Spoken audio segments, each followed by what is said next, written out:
Okay, सो मैं Audible हूँ आप लोगों को? फाइन।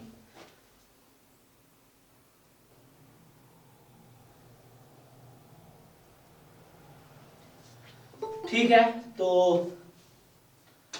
हम लोग लास्ट क्लास में जस्ट स्टार्ट किए थे, लाइक कॉम्बिनेटोरिक्स का पार्ट है ना, एक्चुअली सब्जेक्ट आता है कॉम्बिनेटोरिक्स, तो उसी का एक पार्ट है परम्यूटेशन एंड कॉम्बिनेशन जो हम देख रहे थे।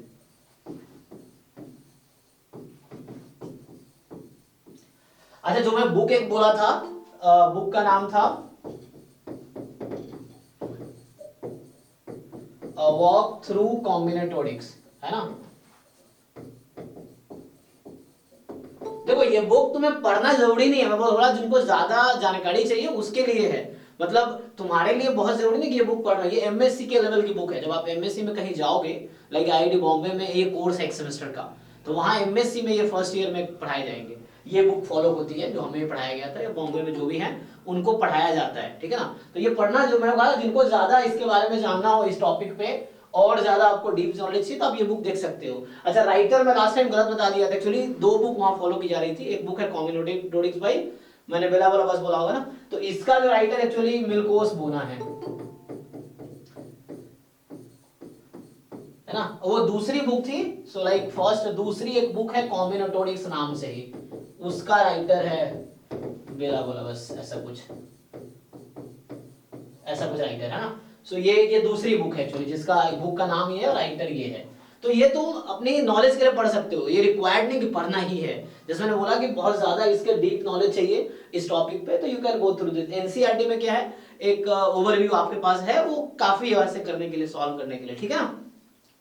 तो अगर ये बुक चाहिए तो गूगल में तुम जस्ट टाइप करोगे ना तो मिल जाता है। जैसे मान लो तुम्हें अगर ये बुक चाहिए, तो तुम अगर मतलब बुक देखना है तो जस्ट सर्च ऑन गूगल। मान लो तुम अगर गूगल पे सर्च करो वॉक थ्रू कॉम्बिनेटोरिक्स,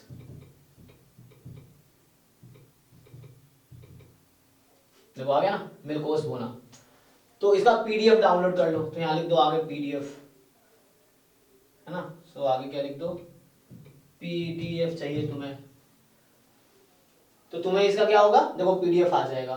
कहीं ना कहीं तुम डाउनलोड कर पाओगे, कोई ना कोई ऑप्शन मिलेगा जहां से तुम डाउनलोड कर पाओगे, जहां तक मुझे लग रहा है, ठीक है। तो हालांकि इसकी जरूरत नहीं है कि आपको पढ़ना ही है, मैं नहीं बोल रहा हूँ। जिनको बहुत ज्यादा नॉलेज चाहिए, बस टाइम है, you want to read about it, तो आप पढ़ सकते हो उसमें कि और डीप नॉलेज के लिए। अदरवाइज एनसीईआरटी एक बार कर लो, बेसिक्स हो चुके हम कर रहे हैं, थोड़ी काउंटिंग की जरूरत पड़ेगी, तो वो काउंटिंग एनसीईआरटी से भी काम चल जाएगा, ठीक है ना।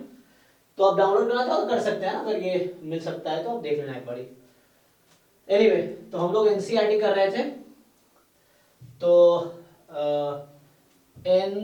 एनसीईआरटी क्लास 11 मैथ्स कौन चाहिए, चैप्टर 7 कौन सा है, परम्यूटेशन कॉम्बिनेशन,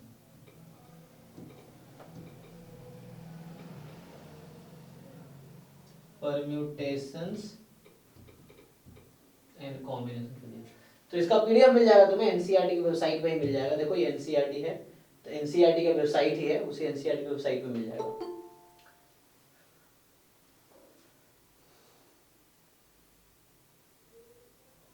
ओके, तो आप लोगों ने ट्राई किए होंगे, हमने लास्ट क्लास में थोड़े बहुत बेसिक्स डिस्कस किए थे, लाइक 7.1 7.2 7.3 के। तो अगर जिन लोगों ने ट्राई किया, अगर आपको डाउट है तो पूछिए जी, बताइए।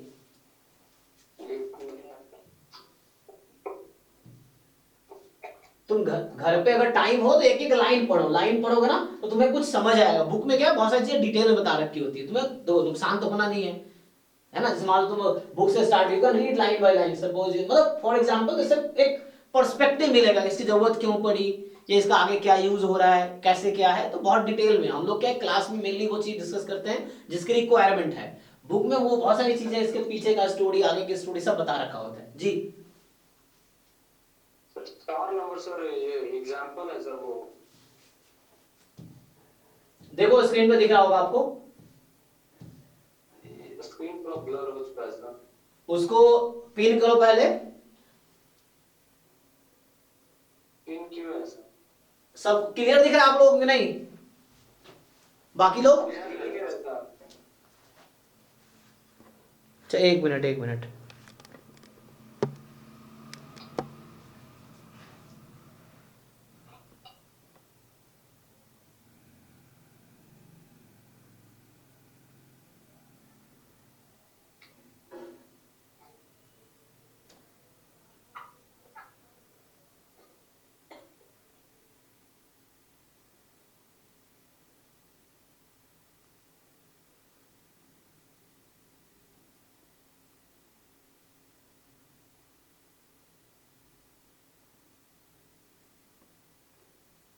दिख रहा है अभी कि नहीं?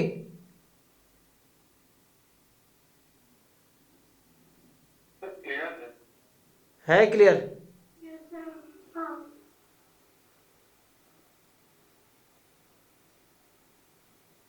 ओके, अभी इससे काम चलाते हैं। हाँ, बताओ, फिर बाद में उसको जूम आउट कर दूंगा। हाँ, सो कौन सा एग्जांपल कह रहे थे? एग्जांपल 1 है। जिन लोगों ने ट्राई किया और डाउट पूछो। एग्जांपल नंबर 4 शायद कह रहे थे तुम। 4 तो अगले वाले में, यहां तक 3 था।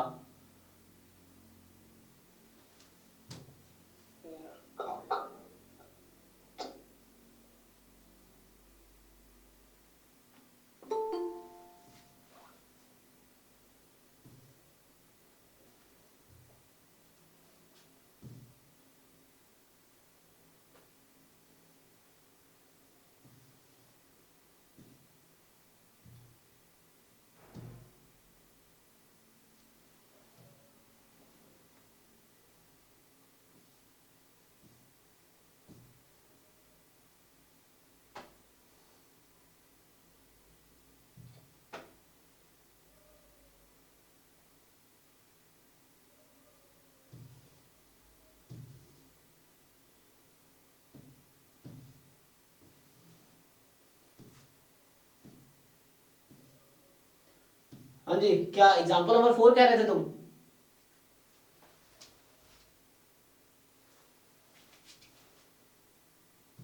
एग्जांपल 4 ये वाला चेक करो, ये दिख रहा है स्क्रीन पे एग्जांपल 4? हाँ ना बोलो भाई।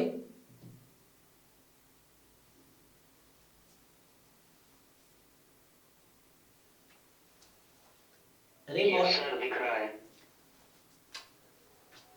पहले तो ये बताओ डाउट क्या है तुम्हारा, कौन से क्वेश्चन डाउट है, पहले दोबारा बताओ।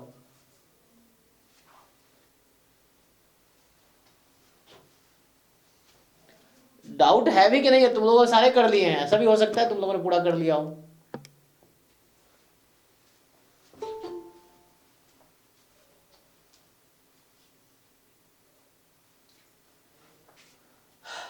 पहले तो ये बताओ, आप लोगों ने ट्राई किया नहीं किया है? 7.1, 7.2, 7.3 क्या सबने ट्राई किया है? हाँ या ना में जवाब दो।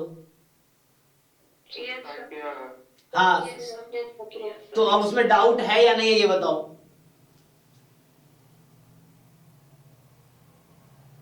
क्योंकि ये सब नया नहीं, आपको आता है, मुझे पता है सबको आता है, क्योंकि सबने पढ़े हैं ना। और अब तब आप उस समय 11th में जब थे तो आप तो बच्चे थे, अब तो आप उस एज में होगे, इजीली समझ सकते हो। फिर भी कुछ टॉपिक, कोई ऐसा क्वेश्चन या कोई ऐसा कॉन्सेप्ट जो आपको नहीं समझ आया, ये क्यों पकड़ा, तो बस आप रिवीजन हो जाएगा आपका। तो अगर अभी आपको 7.3 का 10th क्वेश्चन। ओके, सो जिन लोगों ने ट्राई किया सीधा बताओ है ना क्या करना है, तो उससे बस आपको एक बार, मैंने कहा जस्ट एक बार कॉन्सेप्ट आपके क्लियर हो जाएंगे कि कुछ प्रॉब्लम होगा तो पर वो, ताकि आगे दिक्कत नहीं हो, इसलिए हमने कहा एक बार ट्राई कर लेते हैं।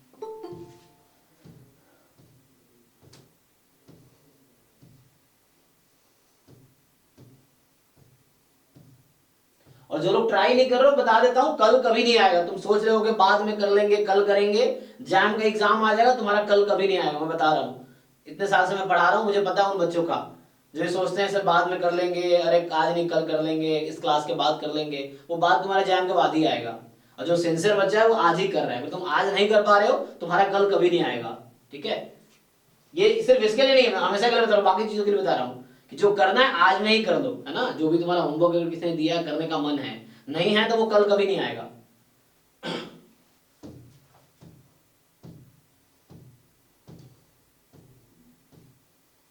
क्योंकि थोड़े थोड़े कर करके एग्जाम आ जाएगा, तुम्हारा कुछ नहीं होगा, फिर तुम्हारे ऊपर इतना बोझ हो जाएगा कि तुम्हें लगेगा ये छोड़ देते हैं फिर तैयारी, और ऐसे बहुत सारे बच्चे छोड़ देते हैं फिर बीच में। चलिए 7.3 एक्सरसाइज है, आप लोगों को दिख रहा होगा। अब ये 7.3 एक्सरसाइज में इनको डाउट है 10th क्वेश्चन में, है ना? Okay Yes, sir. तो देखिए अब क्या कह रहा है, सब लोग ट्राई कीजिए। ये कह रहा है कि in how many way sorry in how many of the distinct permutations of the letters in the word Mississippi do the four eyes not come together. मतलब चारों आई एक साथ नहीं आएंगे। ओके तो बताओ जिन लोगों ने सॉल्व किया, कोई बताओ कैसे सॉल्व किया आपने, जिनका हो गया सॉल्व। चारों आई जब एक साथ आएंगे उस केस को काउंट करके जितने बार नहीं आएंगे उससे से माइनस कर देंगे। तो पहले तो हम ये करते हैं कि टोटल नंबर ऑफ जो पॉसिबल है कि टोटल कितने हमारे पास वेज हैं इस वर्ड को अरेंज करके, मतलब उस वर्ड में जो लेटर्स हैं उन्हीं लेटर को इधर उधर करके, मतलब प्लेसेस एक्सचेंज करके कितने हम टोटल वर्ड्स बना सकते हैं, पहले तो वो निकाल लेते हैं कि ऐसे कितने वर्ड्स बनाए जा सकते हैं, है ना? सो यहां पे आओ, तो हम क्या देख रहे हैं, क्वेश्चन नंबर 10 एक्सरसाइज 7.3। ओके कौन सा, सर मेरा डाउट तो एग्जांपल भेजता हूं। हाँ रुक जाओ, तुमसे पूछा था मैंने, मुझे याद नहीं रहा, तुम दोबारा रिपीट नहीं की इसलिए इस पे आ गए। तो हाँ, तो क्वेश्चन ऑफ एक्सरसाइज, क्या सिस्टम है इसका,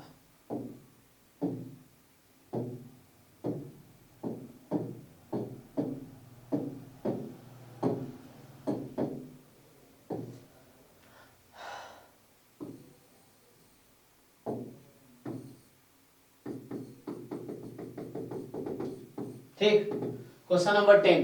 तो अब ये क्या कह रहा है कि ऊपर का कट रहा है। ओके ओके, तो कोई नहीं, इसको मैं ठीक। तो अब क्या है कि इसमें क्या वर्ड था, MISSI, देखो देख के बताओ क्या है,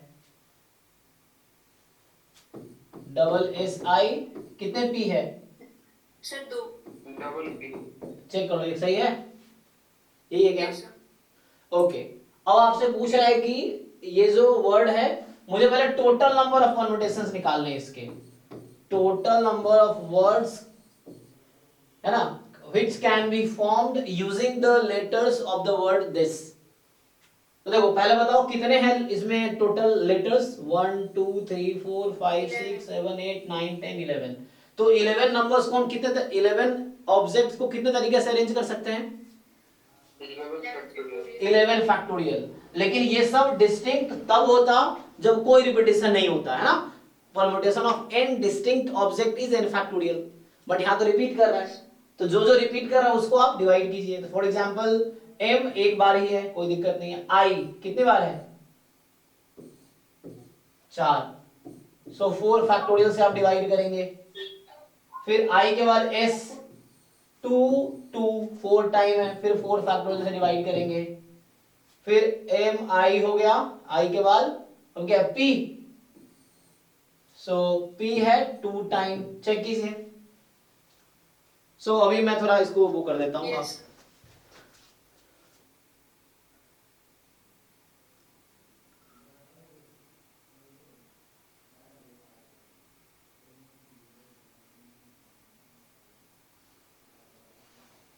ओके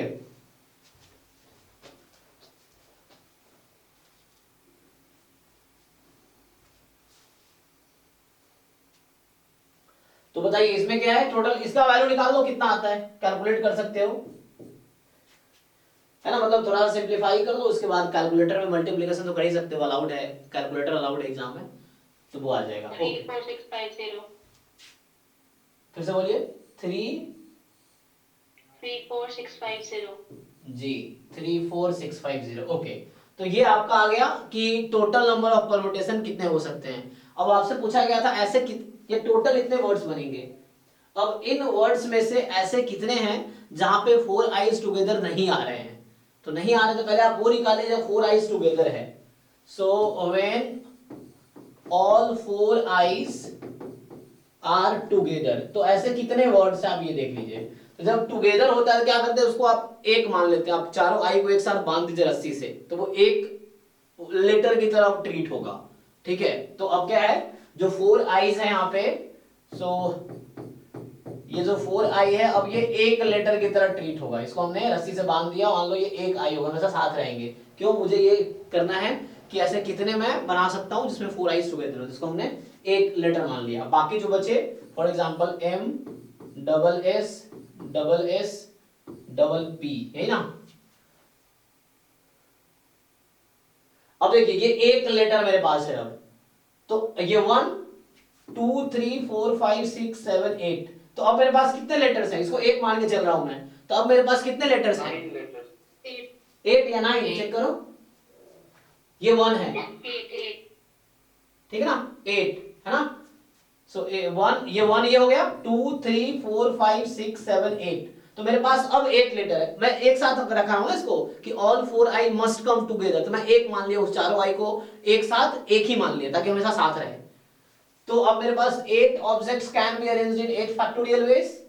बट फिर से अभी तो एक ही है ये, इसको एक मान के चलो। अब इधर क्या रेपिटेशन है, तो 4 बार s आया हुआ है तो 4 फैक्टोरियल से डिवाइड होगा। 2 बार p आया हुआ है तो 2 फैक्टोरियल से डिवाइड होगा।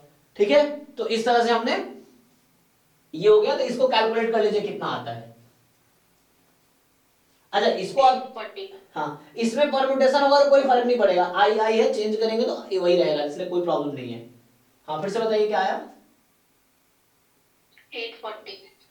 840। ओके, तो आपका 840 आ गया। अब देखिए ये 840 इन 34,650 टोटल नंबर ऑफ वर्ड्स बनाए जा सकते थे, जिनमें से 840 ऐसे हैं जहां ऑल 4 आईज टुगेदर है। क्वेश्चन ये पूछा था कि all 4 eyes not come together, तो हमारा रिक्वायर्ड आंसर क्या हो गया। So when 4 eyes do not come together, तो इसका आंसर कितना होगा जी, अब आप ही बताइए क्या लिखेंगे।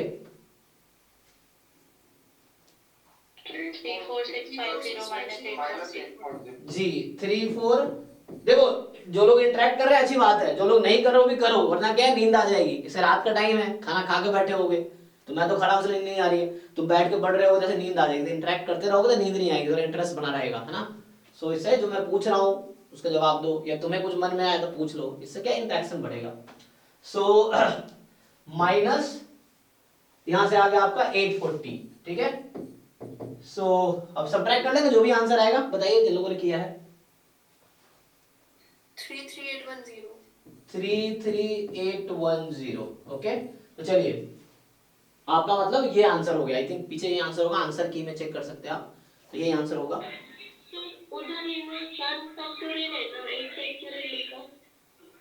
वन मिनट, हाँ इस 8 की जगह आप क्या चाहते हैं।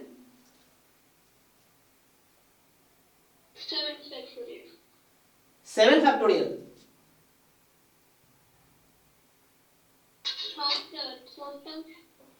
आई एक साइड में लिखेंगे तो बाकी जो है ना 7 फैक्टोरियल होगा। एक मिनट, मैं इसको एक मान लिया तो कितने बचे बाकी मेरे पास अब। 7 तो ये है, 7 हाँ लेकिन एक ये भी तो है, इसको 7 आने हैं, सो इनको भी तो आने हैं साथ में। दिस इज 1 दिस देन 7 ये है, तो टोटल कितने हो गए लेटर्स मेरे पास अब। 8 ना, इज इट क्लियर। हाँ, सो 1 लेटर इज दिस, ये चारों को साथ आना है। दिस इज 1 लेटर, आना तो है ही ना उसमें, क्योंकि हम इसी को परम्यूट कर रहे हैं, तो ये आएगा बट एक साथ आएगा। This is 1 letter. अब बाकी मेरे पास जो है, बाकी मेरे पास 7 है, 7 प्लस 1 8, तो इसलिए 8 फैक्टोरियल यूज किया हमने। ठीक है सर कैलकुलेटर आउट होता है। जी जी, जैम में कैलकुलेटर स्क्रीन पे रहता है, या ऑनलाइन जो भी एग्जाम होगा गेट में भी ऑनलाइन वो स्क्रीन पे कैलकुलेटर रहता है, तो आप यूज कर सकते हो।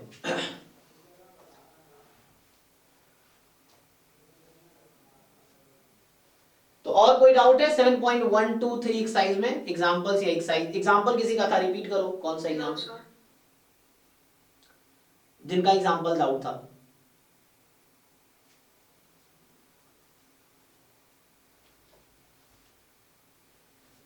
चलो नहीं है डाउट, ओके।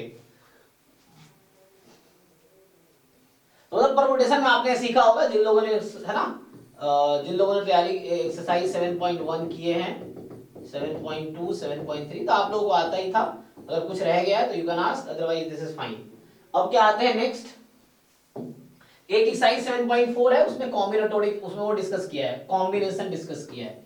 हम लोगों ने परम्यूटेशन डिस्कस किया था। तो कॉम्बिनेशन आपने देखा था क्या होता है, combination is just selection in which order of object doesn't matter, ये है कॉम्बिनेशन। तो इसमें मेनली क्या होता है, मान लो जैसे एन एक वर्ड होता है total number of combination of N different object and different objects taken r at a time। मतलब आपके पास n ऑब्जेक्ट टोटल है, उसमें से r ऑब्जेक्ट को सेलेक्ट करना है आपको। तो how many ways you have,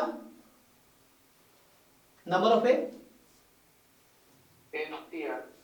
तो इसको आप लोग बोलते हैं NCR, या बुक में ऐसा नोटेशन यूज होता है n चूज r। इसका मीनिंग है n factorial upon r factorial n minus -r जी, जहां पे r की वैल्यू कहां से 0 से लेके n तक हो सकती है ना, but n will not be 0, n हमेशा मोर देन 0 होगा। ओके, तो यहां पे आप नोटिस कर सकते हैं कि NCR और NPR में क्या रिलेशन है, जो आपका NCR is equal to NPR के टर्म में मैं क्या लिख सकता हूं इसको, अगर मैं NPR के टर्म में लिखूं तो NPR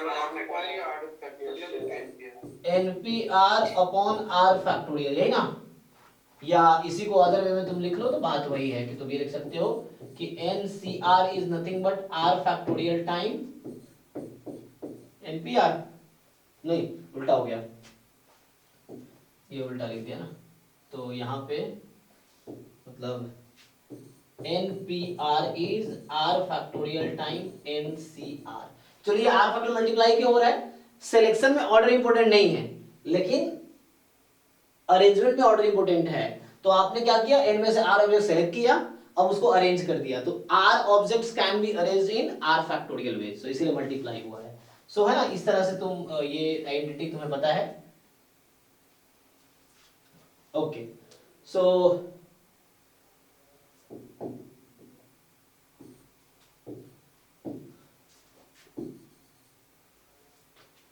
ठीक है ना, तो ये है, तो और क्या है, मेनली यही है यहाँ पे। बाकी तुम 7.4 एक्सरसाइज ट्राई करोगे तो समझ आएगा। देखता हूँ और क्या है इसमें, एक बार चेक कर लेते हैं। तो ये कॉम्बिनेशन है ना, सो यहाँ पे ये कि ऑर्डर इंपॉर्टेंट नहीं है, जैसे मान लो यहाँ पे एक्स वाई वाई जे, मतलब तो यहाँ मेनली ये NCR NPR को इन्होंने डिस्कस किया होगा, है ना।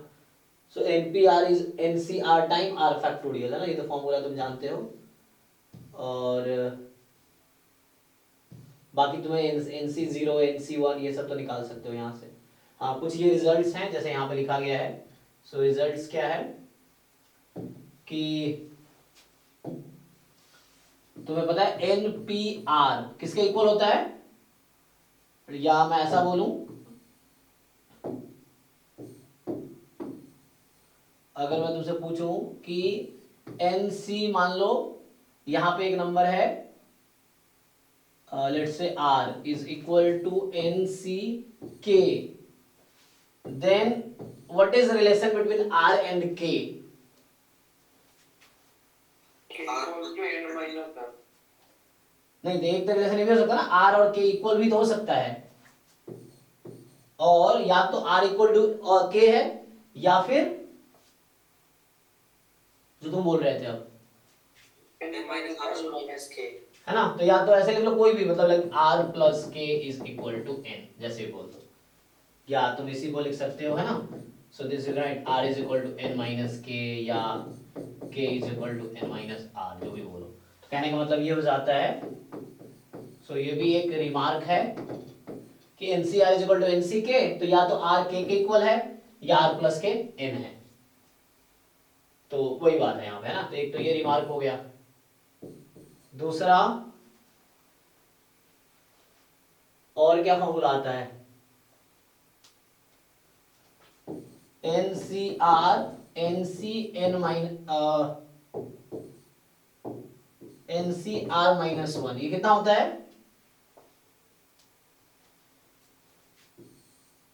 बताओ इसका क्या, n plus 1 CR। N plus one C R, ये कुछ फॉर्मूला है जो यूज हो सकता है ना। सो एन सी आर, इसको ओपन करके तुम प्रूव भी कर सकते हो, N C R plus N C R minus one, so this is NCR minus 1, so this you will get n plus 1 CR, है ना। तो ये कुछ आइडेंटिटीज हैं, ओके।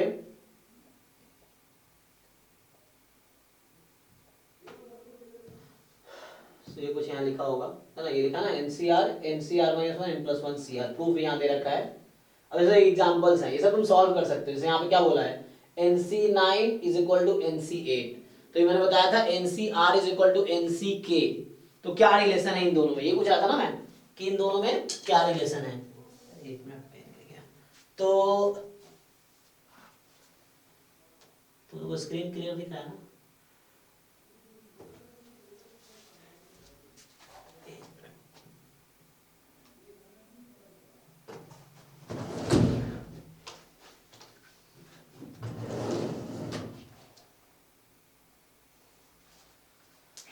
ओके। तो यहाँ समझ आ रहा होगा तुम्हें n क्या होगा, इसमें पूछा n की वैल्यू क्या होगी, तुमने अभी देखा ना, इतना नहीं करना है। NCR is equal to NCK, तो क्या फॉर्मूला था, या तो R is equal to K होगा, जो कि यहाँ पे नहीं है, तो दूसरा केस क्या था, R plus K equal to 1। Right. तो यहाँ पे n किसका इक्वल हो गया आपका, 8 plus 9। 8 प्लस 9, तो n इज 17 है, राइटली आप फॉर्मूला यूज कर लो, तो हो जाएगा n इज 8 प्लस 9। तो इस तरह से आप सॉल्व करना ये सब, जैसे एग्जांपल्स आप कर ही सकते हो। जैसे मान लो, चलो ये क्वेश्चन देख लेते हैं जस्ट फॉर अंडरस्टैंडिंग, है ना। ये क्या कह रहा है कि a committee of 3 person is to be constituted from a group of 2 men and 3 women, ठीक है। इस क्वेश्चन देख लेते हैं जस्ट। सो एक कमिटी बनाना है 3 लोगों का आपको, है ना, कहां से, group of 2 men and 3 women. In how many ways can this be done, पहले बताओ, पहला क्वेश्चन है कि कितने तरीके से ये हो सकता है कि आपके पास 2 मेन है 3 वुमेन है, और आपको 3 लोगों की कमिटी बनानी है, तो कितने तरीके हैं आपके पास, टोटल कितने अवेलेबल पर्सन हैं, 5, और आपको कितने चुनने हैं उनमें से, 3। तो 5 लोगों में से 5 पर्सन में से 3 पर्सन सेलेक्ट करने के कितने वेज हैं, सर 5 से 3। तो आंसर इज 5 से 3, सिंपल है ना, कि just you need to select not arrange. यहाँ है ना, आप ए एंड बी को सेलेक्ट करो या बी एंड ए को सेलेक्ट करो, they are same thing. So यहाँ ऑर्डर इंपॉर्टेंट नहीं है कि आपके, है ना, तो पोजीशन इंपॉर्टेंट है, किसको पहले किसको बाद में सेलेक्ट किया। यहाँ पे just you need to select 3 person, तो इसलिए कॉम्बिनेशन लग रहा है ना, इस तरह से। ये जैसे इसी में होता कि, हाँ सर अगर यहाँ कॉन्स्टिट्यूटेड वर्ड की जगह अरेंज्ड लिखा होता तो हम परम्यूटेशन लगाते ना। हाँ, या उस तरह कुछ सेंस होता। For example like position fix होती, प्रेसिडेंट वाइस प्रेसिडेंट और ऐसे करके फिक्स कर देता, तो फिर वहां पे इंपॉर्टेंट हो गया ऑर्डर एक्चुअली, है ना। यहाँ तीनों लोगों को एक ही कमेटी के लिए दिया जा रहा है ना, तो उसमें कोई हायरार्की नहीं है। अगर हायरार्की आ जाता लेवल का, तो फिर वो डिफरेंट पोजीशन पे 3 लोग सेलेक्ट हुआ डिफरेंट पोजीशन पे, तो ऑर्डर इंपॉर्टेंट होता, फिर पी लगता, 5P3 हो जाता, उस तरह से। तो जहां ऑर्डर का सेंस है, ऑर्डर इंपॉर्टेंट है, या ऑर्डर चेंज होने से उसकी काउंटिंग बढ़ जाएगी, तो वहां काउंट करना पड़ेगा आपको, इस तरह से। अच्छा, आगे फिर बोला है कि how many of these committees would consist of 1 man and 2 women. अब इन्होंने फिक्स कर दिया कि आपको 3% चुनना है, लेकिन उसमें 1 मैन और 2 वुमेन होने चाहिए। तो बताइए कितने तरीके होंगे आपके पास। तो देखो कितने मेन अवेलेबल है आपके पास, 2, और कितने सेलेक्ट करने हैं आपको, 1 तो 2 मेन में से 1 मैन को सेलेक्ट करना आपको। तो कितने तरीके हो गए। एंड का सेंस है, तो हमने लास्ट बार डिस्कस किया था मल्टीप्लिकेशन रूल ऑफ काउंटिंग। तो एंड है तो n2। अब आपके पास कितने वुमेन थी, 3। 3C2। हाँ, आपको चुनना कितना है, 2 का, 3C2। तो यहाँ सिंपल आंसर हो गया 2C1 इंटू 3C2। ठीक, तो इस तरह से कर लेंगे आप। 3C2। हाँ, यहाँ मल्टीप्लाई किया होगा यहाँ पे 2C1 इंटू, ये इंटू हुआ मल्टीप्लिकेशन रूल की वजह से। बाकी आप ऐसे ट्राई कर सकते हैं। तो आपका होमवर्क ये भी है, आप ये ट्राई करो, सॉल्व करो, अगर डाउट हो तो पूछो, ठीक है ना। तो ये आपको करना है। ओके, सो ये आपको करना है, ये ट्राई, ये एक्सरसाइज। अगर जिन लोगों ने ट्राई पहले कर रखे हैं, आपको डाउट है तो आप डिस्कस कर सकते हो उनसे। अदरवाइज आप ट्राई करो, ये होमवर्क होगा। फिर अब थ्योरी तो इतना ही है, फिर मिसलेनियस बहुत अच्छा होता है सॉल्व करना। इसमें थोड़े अच्छे अच्छे क्वेश्चंस हैं, बस एक बार सॉल्व कर लो, उससे क्या है, तुम्हारे दिमाग में सारे कॉन्सेप्ट नए नए फिट हो जाएंगे, तो वो ज्यादा टाइम तक याद रहेगा, आप भूलोगे नहीं। तो ये सब क्वेश्चंस हैं जो आपको ट्राई करने हैं। मिसलेनियस एग्जांपल्स हो गए, फिर मिसलेनियस एक्सरसाइज हो गई। देखो ये एग्जांपल्स हैं, और अब आएगा मिसलेनियस एक्सरसाइजेस। एक्सरसाइज में कितने क्वेश्चन हैं, यहाँ 4 और यहाँ पे है, तो टोटल 11 तक है। ओके,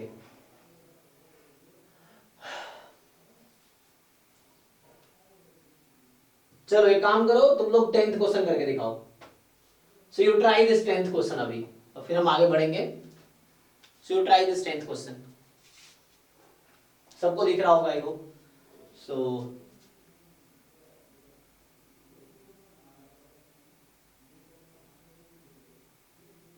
ज्यादा हो गया, ठीक है ना। 10th क्वेश्चन ट्राई करने हैं आपको।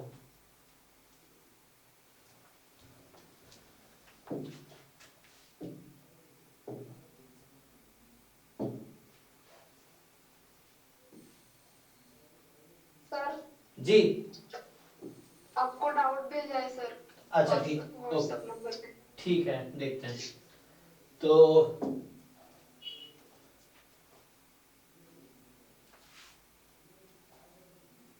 अच्छा, ये क्वेश्चन यहाँ भी आ गया, देखो। तो मैं क्या करता हूँ, इसको तो पहले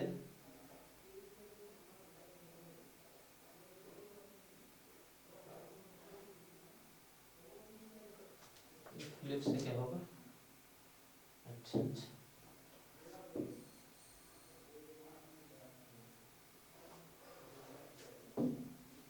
एक मिनट रुक जाओ, मैं इधर आता हूँ वापस।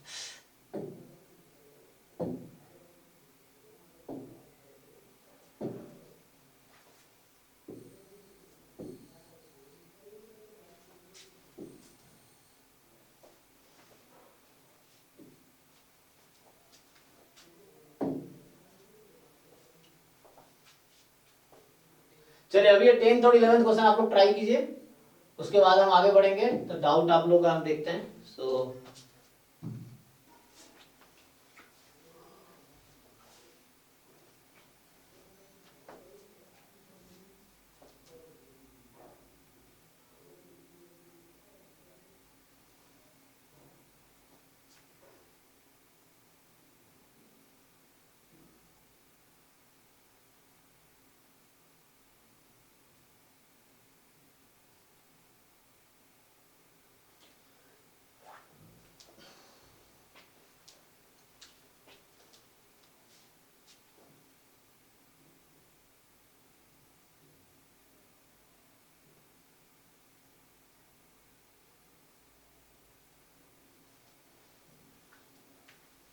तो क्या बोल रहा है 10th क्वेश्चन, देखिए कि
ओके तो चलिए देखते हैं 10th क्या कह रहा है. From a class of 25 student 10 are to be chosen for an excursion party.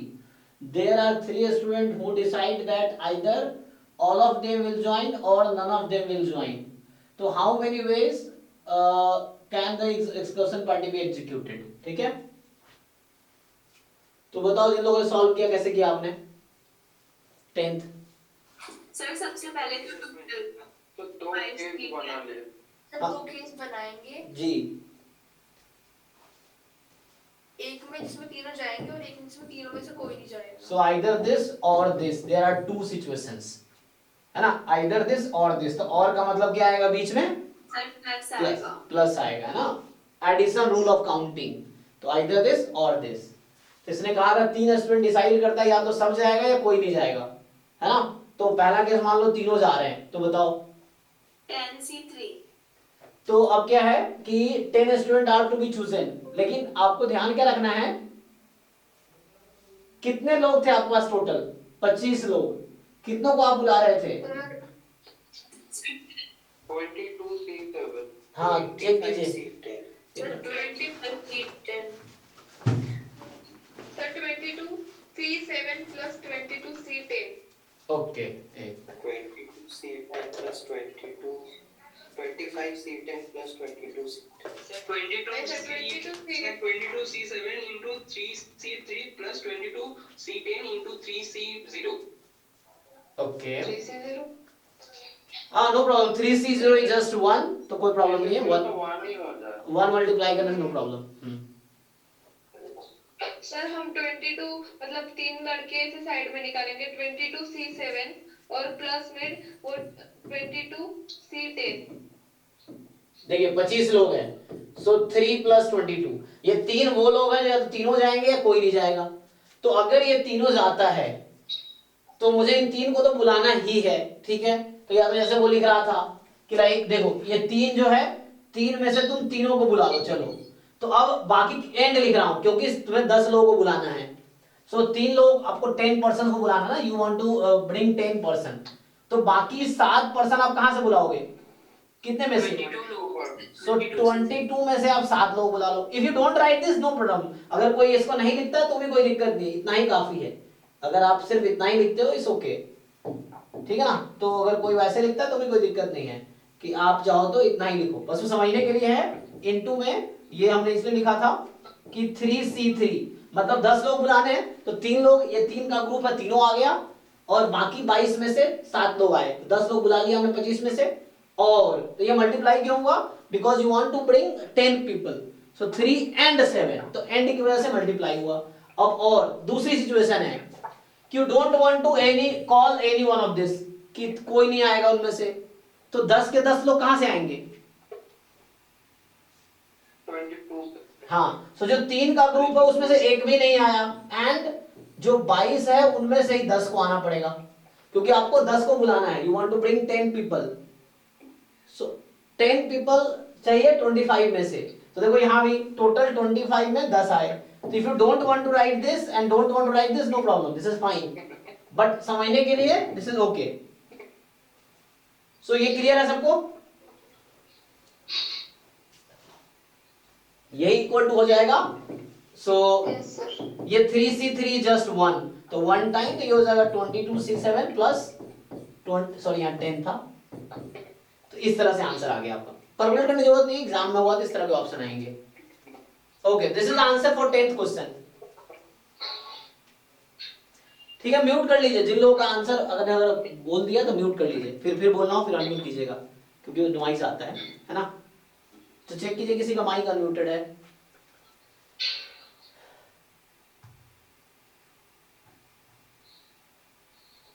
किसका है हो गया तो मेरा है.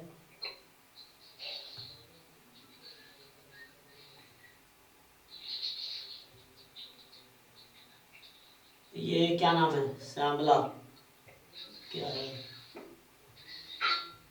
हाँ ओके सो नेक्स्ट चलिए 11th पे आते हैं. फिर डाउट लेते हैं आप लोगों के. सो 11th ट्राई कीजिए. 11 कह रहा है in how many ways can the letters of the word assassinations be arranged so that all S are together.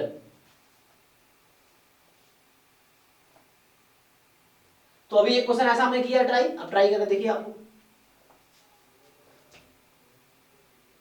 So you try 11th question.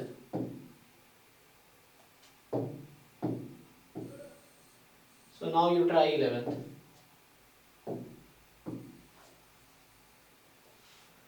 तो चलो 11th में यहाँ करूंगा सॉल्व.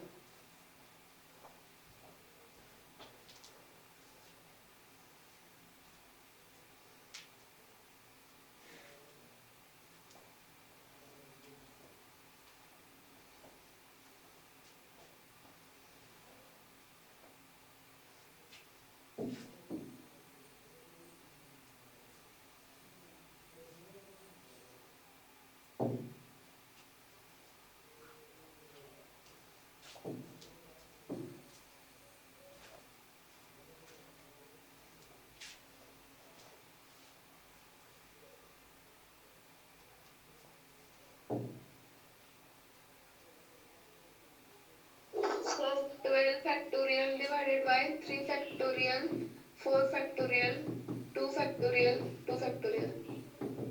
ओके चलिए ट्राई करते हैं. तो फैक्टोरियल सर 13 लेना 3 फैक्टोरियल 10 फैक्टोरियल 13 है तो अच्छा सब लोग अलग अलग आंसर आ रहा है. कुछ का 13 फैक्टोरियल. 13 फैक्टोरियल आएगा ऊपर. अच्छा 13 आएगा. सर 12 ही है. 13. ओके 13 है सर, sorry. Sir okay. 10 आएगा. 10 आएगा सर. ये तो टोटल है. फैक्टोरियल रहेगा.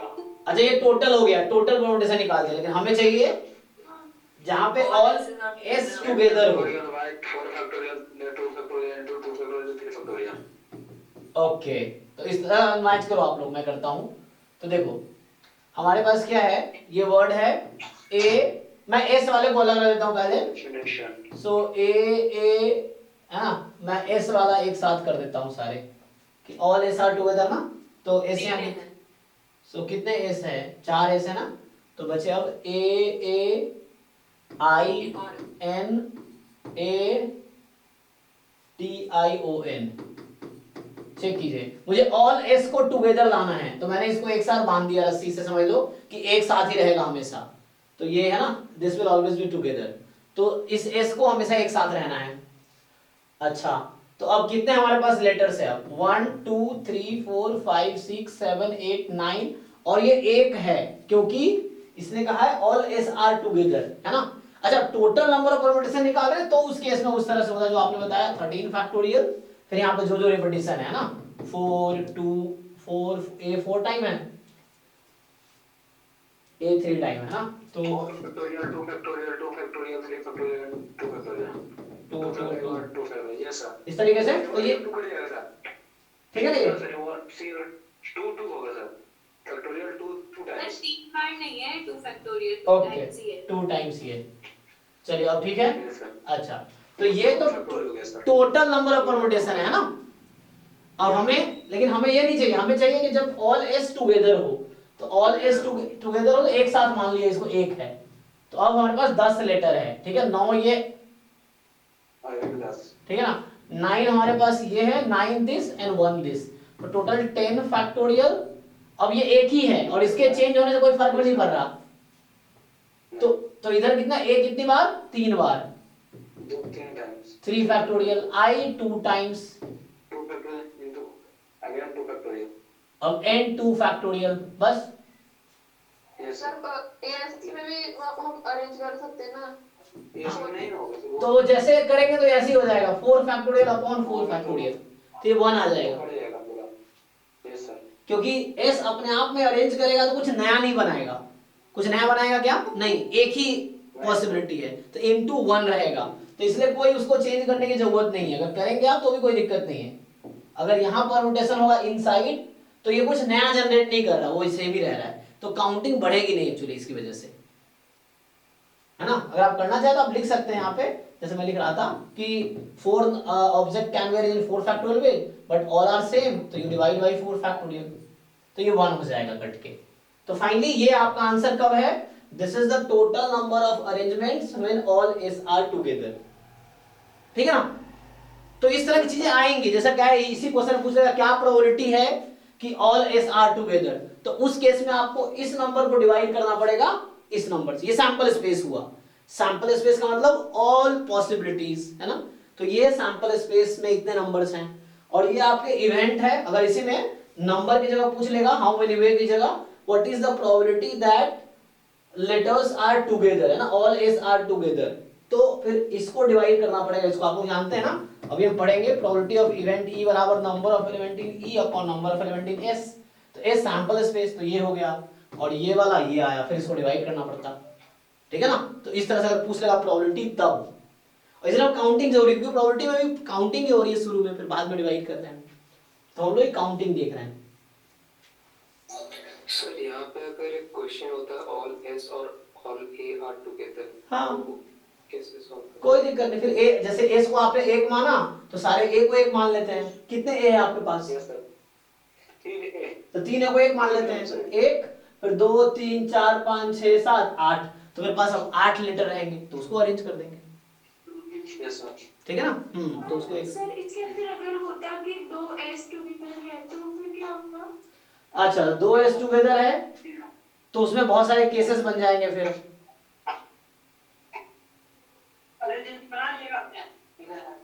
हाँ ऐसा भी ऐसा हो सकता है, लेकिन इस तरह आप कॉम्प्लिकेट करेगा नहीं, अगर करता तो आप उस हिसाब से हम सोचेंगे, बट हो जाएगा उससे भी कि 2 एस साथ में, 2 एस को एक साथ रखेंगे, 2 को एक साथ रखेंगे, ऐसा करेंगे, फिर अलग अलग रखेंगे।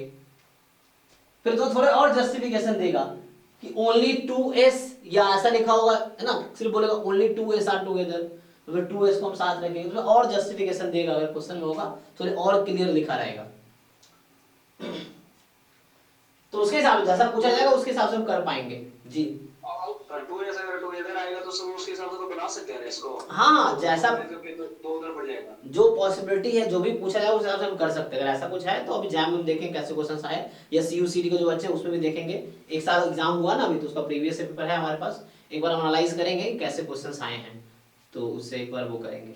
अभी तो बेसिक चल रहा है, बैचेज अलग होंगे, अभी गेट के बैच अलग होंगे, जैम के अलग होंगे, सीयूईटी का बैच अलग होगा, तो उसके हिसाब से उसके प्रीवियस ईयर पेपर डिस्कस करेंगे उस बैच में। तो स्टैट मैथ और ये स्टैट अलग हो जाएगा सर जब दोनों का बैच? हाँ हमारे पास 6 बैचेस इस बार चलेंगे, बताया हुआ हमने। सीयूईटी स्टैट्स अलग होगा, सीयूईटी मैथ अलग हो गया, मतलब मैथमेटिक्स वाले जो है, मैथ्स ऑनर्स वाले बच्चे जो है उनका अलग है। तो तुम जिस एग्जाम के लिए कर रहे हो, गेट मैथमेटिक्स अलग है, गेट स्टैटिस्टिक्स अलग है, जैम मैथमेटिक्स अलग है, जैम स्टैटिस्टिक्स अलग है। ठीक है सर। सो ओके चलिए, ये तो हो गया। तो आप लोगों का होमवर्क फाइनली मैं एक बार फिर से लिख देता हूं। तो आप लोग जस्ट रिवीजन के तौर पे यू जस्ट फिनिश चैप्टर 7। आपको क्या करना है, फिनिश करना है चैप्टर 7 जो था क्लास 11th एनसीईआरटी वाला क्लास। ये जस्ट रिवीजन है एक्चुअली, ठीक है ना। चैप्टर था परम्यूटेशन एंड कॉम्बिनेशन।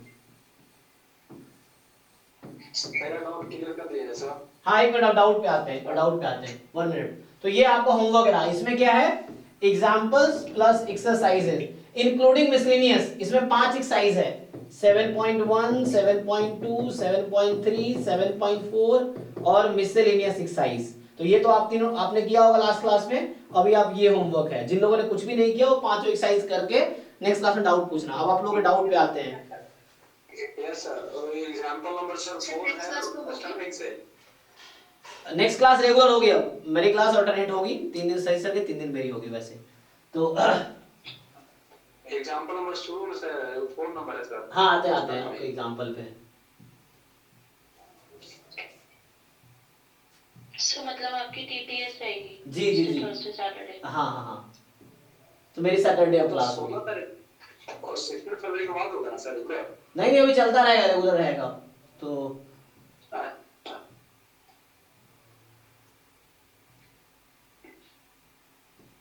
और नंबर हाँ ऊपर सर।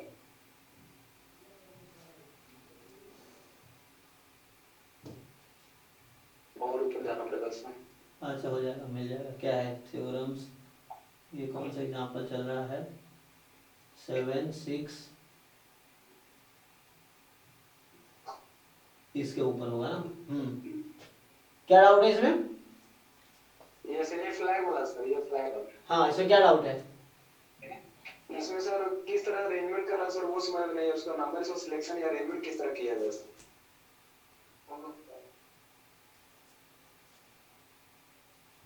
देखो ये कह रहा है आपसे कि find the number of different signals that can be generated by arranging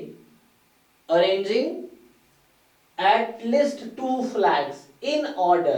देखो यहाँ in order कह रहा है, मतलब ऑर्डर इंपोर्टेंट है ना, वन बिलो द अदर, है ना। अब यहाँ ऑर्डर इंपोर्टेंट है, वन बिलो द अदर। जैसे रेड और मान लो फॉर एग्जांपल रेड और ब्लैक है तो वो डिफरेंट है, ब्लैक और रेड है तो वो डिफरेंट है, दोनों काउंट होंगे, तो ऑर्डर इंपोर्टेंट है यहाँ पे। On a vertical stuff, so if 5 different flags are available, तो आपके पास कितने फ्लैग्स अवेलेबल है? 5, है ना। सो देखो, so you have 5 flags available.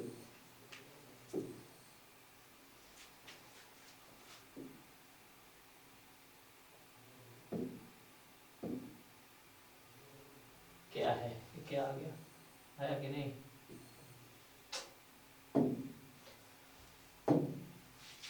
अच्छा, जिन लोगों को डाउट भेजा उनके डाउट कभी हम आते हैं ना। तो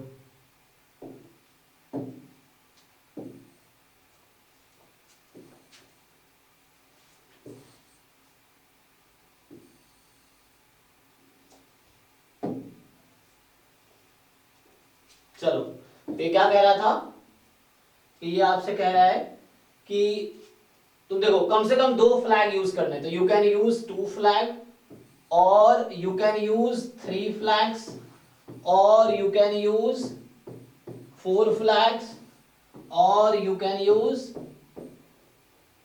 5 फ्लैग्स, है ना। और है तो और का मतलब बीच में क्या होगा जब काउंट कर रहे होंगे तो plus, due to addition rule of counting, है ना।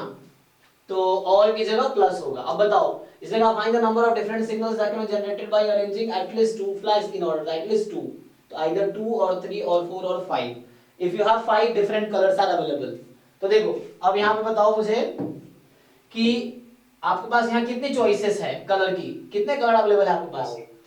5, और आपको डिफरेंट कलर यूज करने हैं, तो इस पोजीशन के लिए कितने चॉइस अवेलेबल है? 4। तो टोटल नंबर ऑफ वे इस तरह के कितने फ्लैग्स बनाए जा सकते हैं? 20। तो 5 into 4 20, 5 into 4 20 हो गया, ठीक है ना। यहाँ मल्टीप्लिकेशन रूल यूज रहा because you have to make use 2 colours, है ना, one below the other, first and second, and है इसलिए मल्टीप्लाई। और दूसरे सिचुएशन हो सकती है, मतलब दूसरा सिग्नल ऐसा बनाया जा सकता है। तो same you know now how many choices you have for this place? 5 here, 4 and here 3। तो कितने इस तरह के डिफरेंट फ्लैग्स बनाए जा सकते हैं बनाना चाहे तो, इस तरह के? हाँ राइट, 5 into 4 into 3, ठीक है। तो ये आपके पास आ गया 5 into 4 into 3।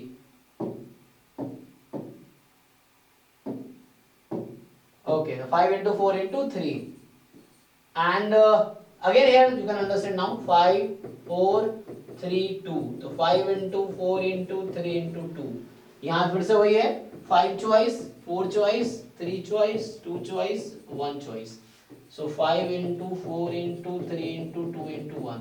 अब ऐड कर लोगे सारा तो ये आंसर हो जाएगा इस क्वेश्चन का। Total number of signals which you can make, है ना, total possible number of different signals you can make is this, so you add it, है ना। ठीक है, ये समझ आया? यस सर, हो गया क्लियर सर। चलिए अब जिन्होंने व्हाट्सएप पे भेजा था उनका देख लेते हैं, हालांकि वो शायद जैम का क्वेश्चन है, देख लेते हैं। तो कौन सा था वो? डाउट खत्म हो गया, दूसरा डाउट आ गया। Okay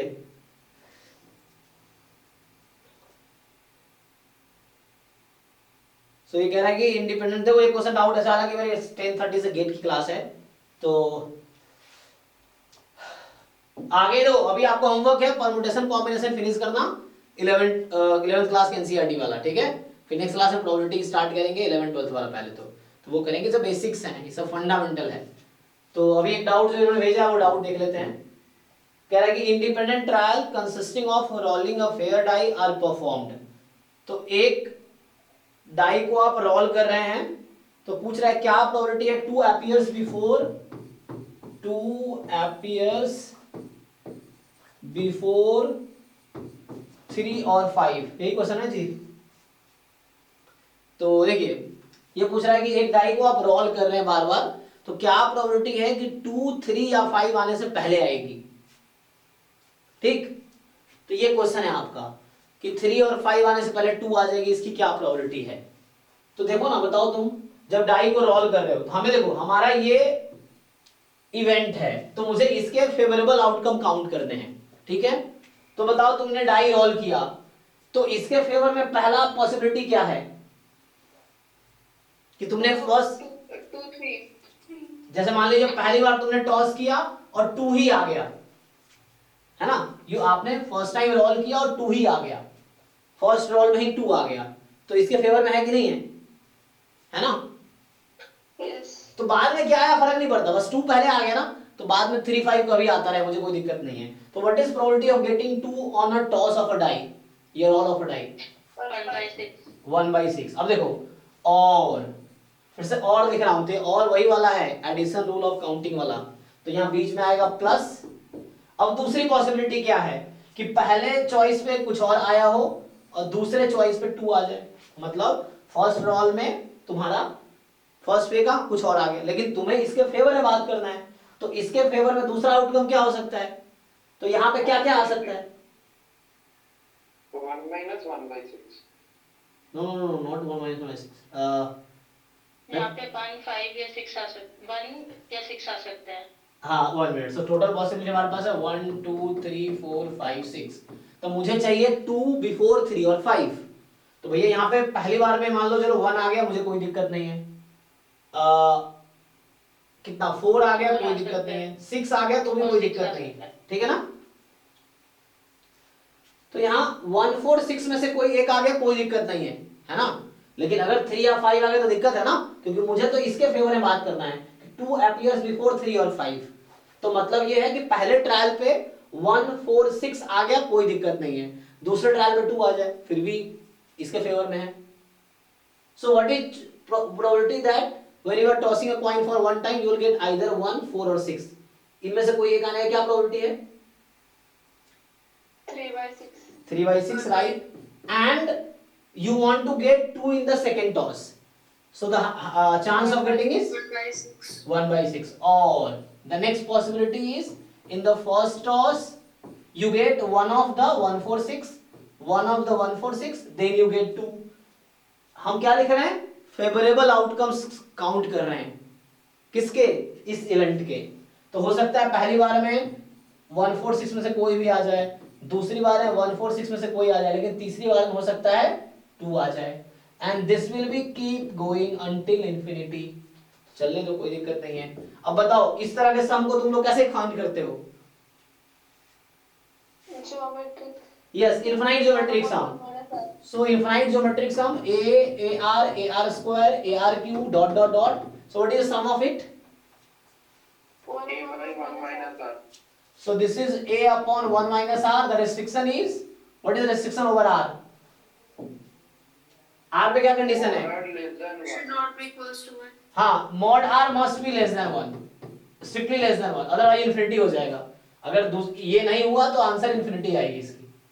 So this series is convergent, sequence series अभी आप पढ़ोगे मैथ्स में तो वहां ही पढ़ाए जाएंगे कि this is a series, this series is convergent when mod r is less than 1. तो convergent मतलब sum finite आएगी, divergent का मतलब sum infinity आएगी। तो ये हो गया a is 1/6, 1 minus r, r कितनी वो क्या हर बार मल्टीप्लाई हो रहा है, हर बार 3/6 मल्टीप्लाई हो रहा है, r is this. So हो गया, कितना हो गया ये? So answer is 1/3। ठीक, तो ये सब क्वेश्चन आपने 11th 12th में भी आएगा, हालांकि ये क्वेश्चन क्लास 12th में है, 11th या 12th में, 11th में ही है शायद। तो आंसर इज 1/3। ये हम डिस्कस करेंगे इस तरह क्वेश्चंस, अभी बेसिक लेक्चर्स में ही आएगा ये। So okay, is it fine? Sir इस क्वेश्चन में फर्स्ट टर्म 1 आएगा, 1/6 कॉमन हो जाएगा। हाँ कोई दिक्कत नहीं, जैसे भी कर लो आप। फर्स्ट टर्म 1 क्यों आएगा, इससे कंपेयर करो तो व्हाट इज ए? ए क्या है तुम्हारा? अरे ये फॉर्मूला लिखा ना मैंने, यस सर। सो दिख रहा है कि नहीं दिख रहा है? हाँ, कंपेयर करो दिस a इंटू आर, तो a तो 1/6 r ये हो गया, a r स्क्वायर, देखो इसका स्क्वायर हो गया r स्क्वायर, a यही है। हाँ सर क्लियर सर। तुम वैसे भी कर लो, आंसर फिर भी वही आएगा, तुम 1/6 कॉमन निकाल दो, तो 1 प्लस 3/6 स्क्वायर, इससे करो तो भी आंसर वही आएगा। रास्ता तुम कोई भी चुनो, मंजिल एक ही है। हम्म,